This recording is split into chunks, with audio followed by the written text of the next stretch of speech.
Salut les amis, c'est PKLN, j'espère que vous avez la forme. On continue notre petite analyse du Bitcoin. On a eu un petit mouvement intéressant, donc on va analyser tout ça et essayer d'anticiper le prochain. On approche doucement mais sûrement des 1000 abonnés et il y aura un beau giveaway à cette occasion. Donc si t'es pas encore abonné l'ami, je t'invite à le faire et à mettre un petit comme, un petit like, ça fait super plaisir et ça soutient mon taf. Allez, suis-moi, c'est parti.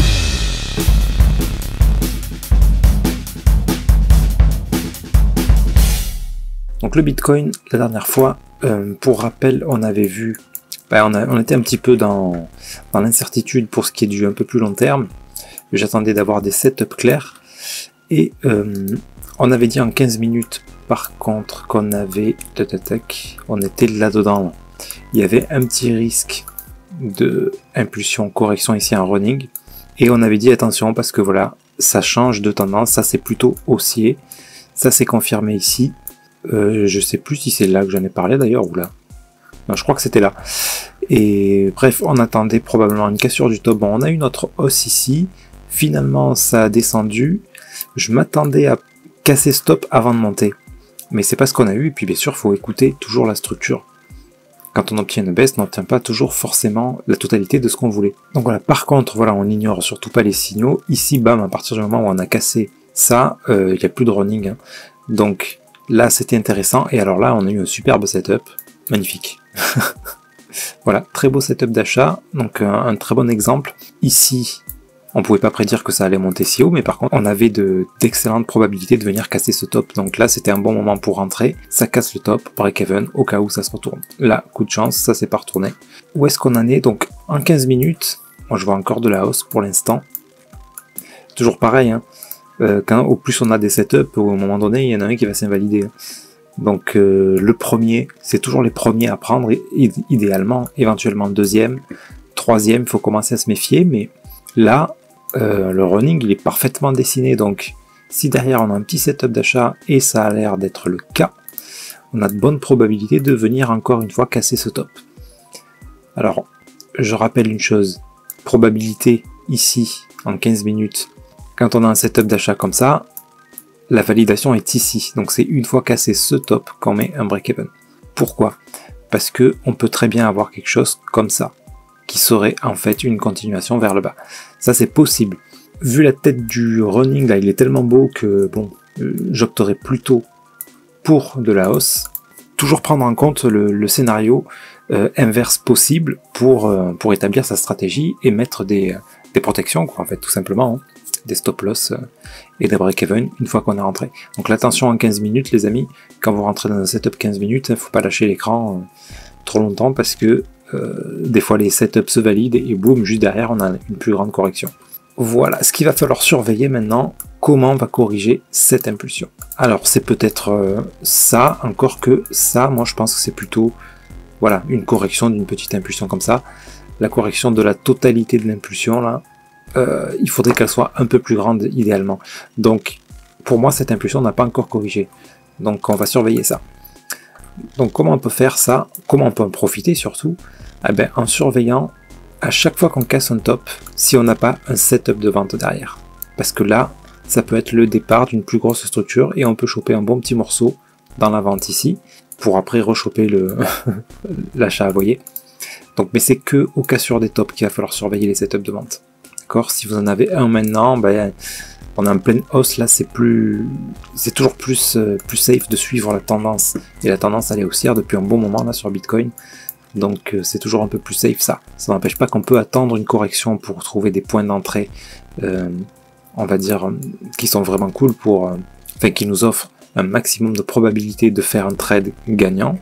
Et après pour ce qui est de l'investissement, par contre, c'est à chaque fois qu'on corrige, hein, là on n'hésite pas à rajouter un petit billet. Voilà, mais sans se mettre la pression les amis, puisque pour moi toute cette correction là, je pense pas que ça soit toute cette impulsion, pardon, je pense pas que ce soit une correction suffisante, c'est-à-dire qu'à un moment donné là, je pense qu'on est dans la même impulsion, ça peut continuer encore, mais à un moment donné on va avoir vraiment une correction sérieuse.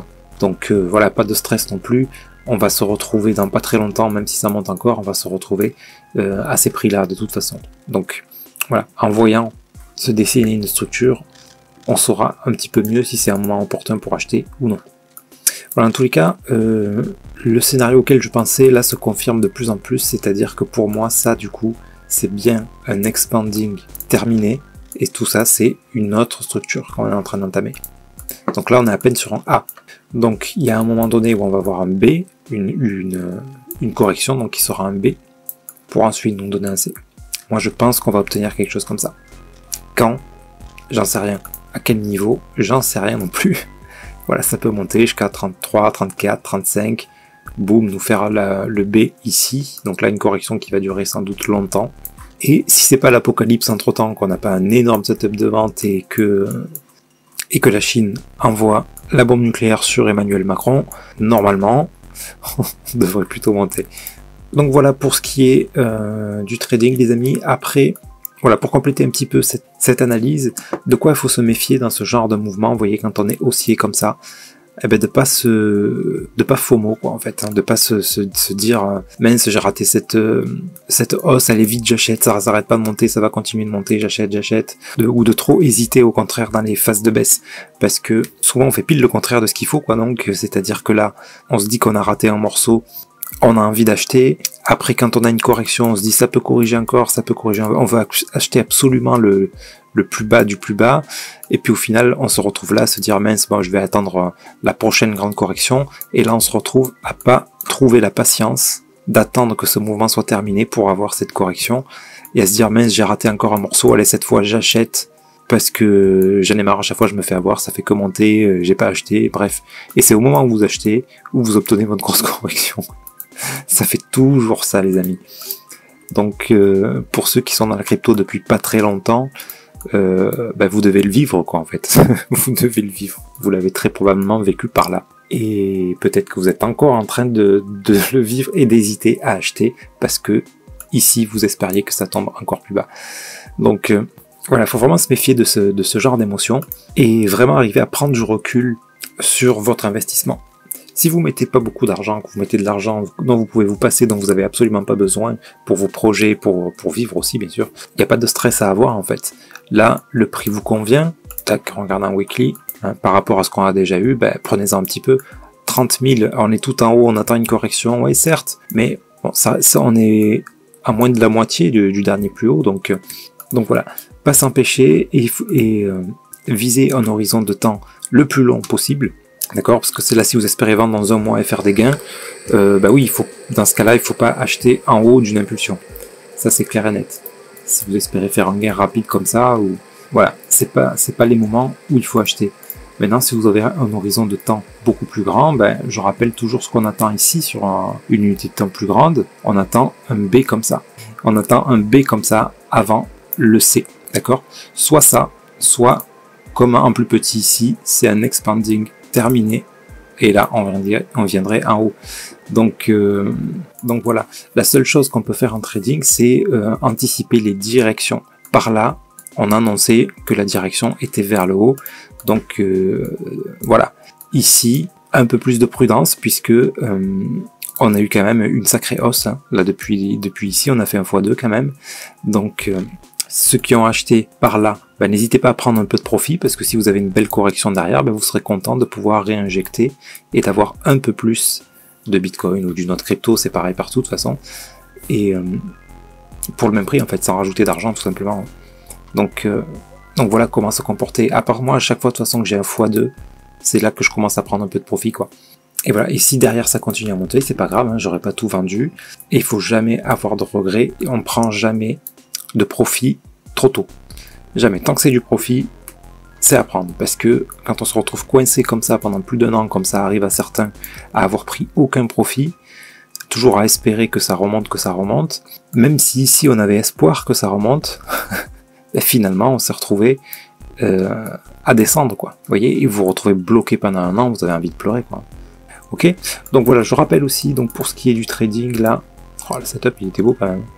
Là, le temps que je poste la vidéo, de toute façon, il faut que je trouve un système pour faire des vidéos plus rapidement, que je puisse les poster immédiatement, puisque là, voilà, le setup qu'on disait, il est quasiment validé, là. Donc voilà, il va falloir attendre notre setup. Genre, si on a ça, là, ça sera une bonne opportunité pour essayer de choper le running jusqu'à ce dernier plus haut.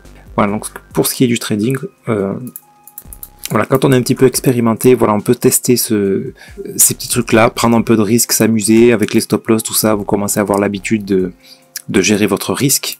Par contre, quand on débute, c'est les beaux setups comme ça qu'on cherche.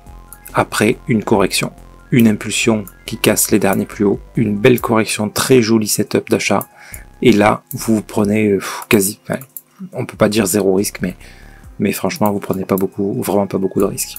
En mettant son stop loss en bas de l'impulsion, d'accord? Donc, mesurez bien ici combien ça vous fait perdre. Si, mettons, vous rentrez dans ces niveaux-là, là, mesurez bien combien ça vous fait perdre, et vous traitez en fonction de ce que vous êtes prêt à perdre ici.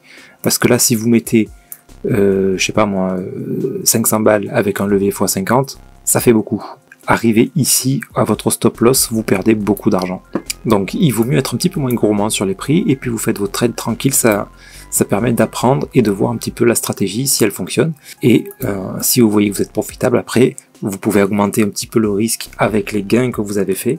Voilà, vous ne vous retrouvez pas dans la situation à mettre toujours un peu plus d'argent dans votre poche, parce que on a vite fait de faire plus perdre que gagner en fait.